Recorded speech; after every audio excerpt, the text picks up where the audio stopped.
This is Taya Graham reporting for the Real News Network in Baltimore City, Maryland. Back in 2015, Seattle raised its minimum wage to $15 an hour, and a recent report shows that it did not negatively impact the city. The question is, can Baltimore do the same?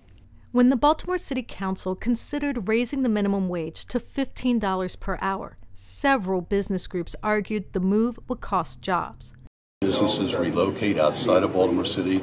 You see businesses not expand their operations in the city. So Baltimore already has challenges by having a higher tax rate, also has higher property tax rates, also has a higher cost of doing business. So this just would be another disadvantage for the city of Baltimore to increase jobs and also to see business expansion. It's an argument the mayor used when she vetoed the legislation, which effectively killed it.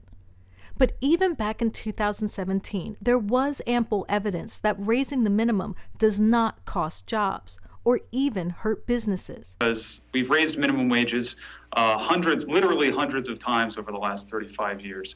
What we know happens when the minimum wage goes up is that low-wage workers earn more.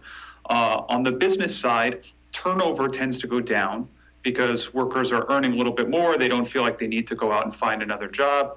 And that's actually a large expense. In terms of the job effects, because they're able to absorb those costs in that way, we've never seen any significant loss of jobs from increases in the minimum wage. And now there is even more evidence that a $15 an hour minimum wage does not harm businesses. This editorial in Bloomberg points to the example of Seattle. In 2015, Seattle started the process of raising the minimum wage. And then opponents made the same argument, particularly regarding restaurant workers who they said would lose jobs. But the data presented in the Bloomberg piece shows that employment in the food service has actually increased since the minimum wage became $15 per hour in the beginning of 2018.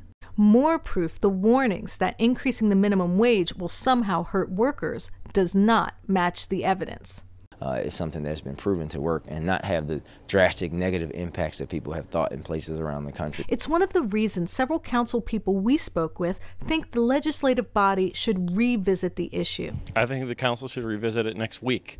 The council should do everything that it can to drive this matter, and so should the state. Especially in a city plagued by poverty and families that can't afford their rent. But Councilman Dorsey says that the council should do more than just raise the minimum wage to $15. The question is the city's top official listening? Frankly, 15 is far too little. It's nowhere near a living wage. This is Taya Graham and Stephen Janis reporting for the Real News Network in Baltimore City, Maryland.